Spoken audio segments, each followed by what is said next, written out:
Esse canal passou por algumas mudanças e se você já me acompanhava, talvez tenha notado que eu arquivei meus vídeos antigos e hoje eu quero contar para vocês o porquê dessa decisão e sobre essa nova fase do canal. Antes, os meus vídeos tinham um foco muito maior em vlogs e curiosidades da Noruega, mas eu percebi que eu queria algo diferente. Ainda teremos vídeos assim, mas em formatos mais alinhados com o que faz sentido para mim hoje. Mas por que não criar um outro canal? Eu vou manter esse canal porque viver na Noruega faz parte da minha vida. Eu trabalho, eu estudo, eu tenho uma vida aqui, então não tem como separar uma coisa da outra e eu nem quero. É a minha história, são as minhas experiências, eu gosto de compartilhar com vocês a minha visão sobre as coisas aqui e como é a minha experiência, a minha realidade dentro do país. Alguns vídeos vão voltar para o canal, eu só vou analisar eles com mais calma e com a cabeça um pouco mais madura. Um dos pontos principais de alguns desses vídeos não voltarem é a privacidade ou a falta dela.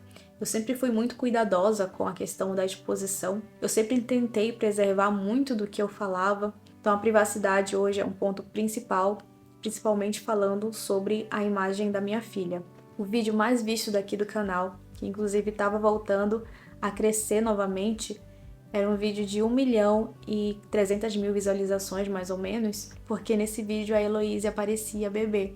Muito linda, fofinha, mas eu não sei se futuramente é algo que ela gostaria de ver, se ela gostaria de estar presente nesse vídeo. Então, uma das coisas que estão sendo muito importantes para mim agora é preservar ainda mais a imagem dela. Eu compartilho um pouco dela no Instagram ainda, mas não tanto e não faço disso uma rotina de stories, por exemplo. Não quero que isso seja a razão principal das pessoas me seguirem, assim como também não quero que as pessoas me sigam por causa de um relacionamento com um estrangeiro. Já criei conteúdos com base nisso? Sim. Por isso que hoje eu estou reavaliando tudo que eu fiz com outros propósitos que não fazem parte do que eu quero hoje para mim. Então teremos vídeos que se conectam muito com a Noruega, porque como eu falei, eu moro aqui, sou casada com um norueguês, tenho uma filha crescendo na Noruega, então tem muitas experiências que acredito que vão agregar muito na vida de outras pessoas. Por isso os conteúdos vão ser mantidos de uma forma mais natural. Hoje tenho vontade de trazer também assuntos que eu gosto, que fazem parte do meu dia a dia, que podem contribuir na vida de outras pessoas, assim como me ajudaram quando eu comecei a entender mais sobre eles e a usar isso no meu dia a dia.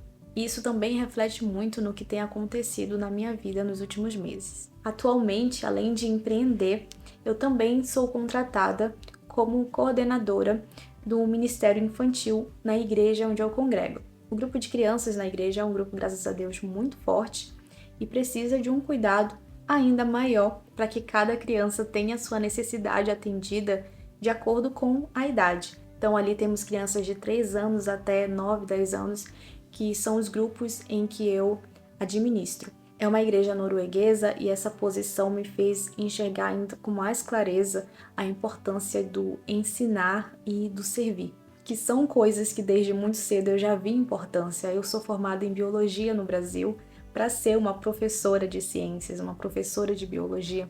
Então, desde cedo, isso para mim já é algo muito claro, o quanto isso pode fazer diferença e faz diferença na vida das pessoas. Temos essa parte administrativa, que é de organizar todas as atividades do ano, todo o material necessário para que essas aulas sejam passadas de forma didática e interativa, de acordo com a idade de cada turma.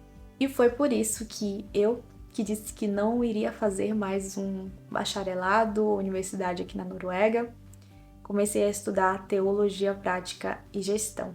Eu já fiz aqui cursos mais curtos de 1 ano, no máximo 2 anos, cursos que não demandavam muito. Um dos cursos que foi Finanças, Marketing e Gestão, eu estudei a maior parte do tempo, ele era online, eu ia algumas vezes para o campus para estudar, poucas vezes mesmo, acho que era 2 vezes no mês, e o resto eu estudava por conta própria. Também fiz um curso de 1 ano online, e ele era em inglês, o primeiro era em norueguês, e os dois eu fiz especificamente para que fosse um suporte maior na administração da loja, na loja de produtos físicos que eu tenho aqui na Noruega. Além, claro, do trabalho com as redes sociais. E foi algo que acrescentou muito valor na minha vida e eu gosto de estudar faz parte de mim, eu gosto de aprender coisas novas. E quando eu vi que estavam precisando de uma pessoa na igreja para essa função, tudo aconteceu para que eu recebesse esse cargo. Eu passei por um período de teste de experiência para ver como é que seria, o que eu deveria fazer para me familiarizar. Então foi um processo comum. E enquanto eu estava em processo de contratação, eu vi que um curso novo tinha chegado na cidade, que era justamente esse curso de Teologia Prática e Gestão. Então eu faço parte da primeira turma, é um curso de bacharelado de 3 anos, ele tem muito foco na gestão, na administração de pessoas. E a gente estuda muitas coisas interessantíssimas. Quando eu ouvia falar sobre teologia, eu não vou mentir para vocês, acharia que seria uma coisa um pouco mais entediante, mas é bem longe disso. Tem muitas coisas interessantes, tem muitos assuntos extremamente úteis que já estão ajudando demais, que com certeza eu não teria facilidade em ver se eu não estivesse estudando lá. Então eu decidi aceitar esse desafio e começar a estudar para aprofundar meu conhecimento e servir melhor nessa área. E acredito que aprender sobre Deus e sobre liderança cristã não é só para quem trabalha dentro da igreja, mas para quem quer viver a fé de forma prática e de forma intencional no dia a dia também. E depois que eu comecei a estudar lá, eu comecei a ver as coisas de uma forma muito diferente. É um curso que me dá um pouco mais de flexibilidade, porque eu posso estudar por conta própria e também tem encontros no mês. Ele demanda um pouco mais do que o outro, é um curso de tempo integral, mas você tem mais flexibilidade de fazer os seus horários e estudar nos momentos em que você pode. E em uma semana do mês eu vou para o campus, lá encontro meus colegas de classe e onde a gente pode aprofundar muito mais, tirar as dúvidas, etc. E trabalhar com isso, estudar com isso, me fez refletir sobre como a fé ela é vivida aqui na Noruega. E eu queria compartilhar um pouco disso com vocês aqui nesse vídeo também. Tô aqui com as minhas anotações para não esquecer das coisas importantes que eu quero falar. E a primeira coisa é que, por mais que o país seja conhecido por ser secularizado, tem um movimento interessante acontecendo entre os jovens aqui na Noruega. A Noruega tem uma história cristã muito forte, mas ao mesmo tempo é um dos países mais secularizados da Europa. A igreja da Noruega, que é Norske Kirke, ela é ainda a maior denominação do país. Porém, a frequência nos cultos é muito baixa. Isso porque as pessoas estão mais ligadas à igreja de uma forma tradicional do que algo movido pela fé mesmo. Mas tem um dado interessante que eu compartilhei nos stories uns dias atrás sobre a alta procura de jovens pelas escolas cristãs. Jovens que estão na fila para conseguir estudar em escolas cristãs. Isso mostra que ao mesmo tempo que a fé ela não é tão falada no dia a dia, está acontecendo um interesse maior pelos jovens por lugares, por pessoas que tenham valores cristãos ou valores de comunidade mesmo. E realmente esses lugares onde esses valores deveriam ser muito mais vistos e muito mais firmes, deveriam ser lugares que carregam o nome cristão. Então, ver esse interesse crescendo aqui chega até a impressionar. Acredito que o cenário vai mudar muito ainda.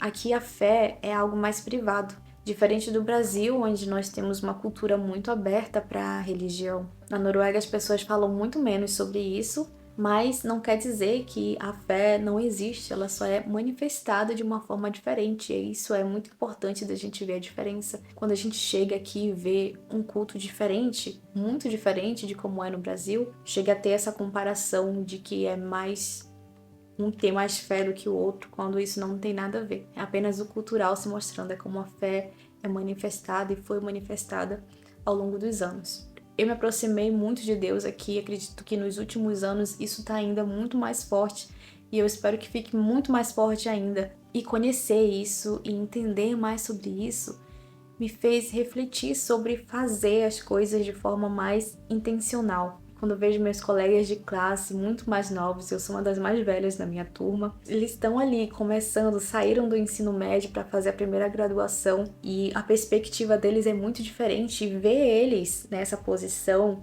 como noruegueses dentro de um país secularizado é muito, muito interessante de ver. Isso só fez chegar em mim o desejo de viver a minha fé e viver as coisas que eu faço de uma forma muito mais intencional. E não apenas dentro da igreja, onde eu tenho que desempenhar esse papel, movida pela fé cristã, pelos ensinamentos cristãos, mas na minha vida, no meu dia a dia, nas pequenas e grandes coisas que eu faço na minha rotina. E uma das formas que eu encontrei foi aplicando a produtividade cristã na minha vida. E o que é a produtividade cristã e qual a diferença dela para a produtividade comum? Quero trazer mais vídeos sobre isso, mas resumidamente, a produtividade cristã não é sobre fazer mais coisas em menos tempo, não é sobre lotar a agenda e dar conta de tudo, e nisso eu errei muitas vezes. Produtividade cristã é sobre você fazer coisas, priorizar coisas que realmente importam, tendo intencionalidade, tendo equilíbrio. Não é a busca focada em título, status ou dinheiro, é servir as pessoas com aquilo que eu sou bom, com aquilo que eu fui chamada para fazer. E todo o resto, tudo que vier por causa disso, é consequência. A bateria acabou, eu vim só finalizar esse vídeo. Eu espero muito que vocês tenham gostado. Já podem mandar sugestões de vídeos do que vocês querem ver por aqui, porque vamos ter vídeos semanais aqui no YouTube. Um abraço e até o próximo vídeo.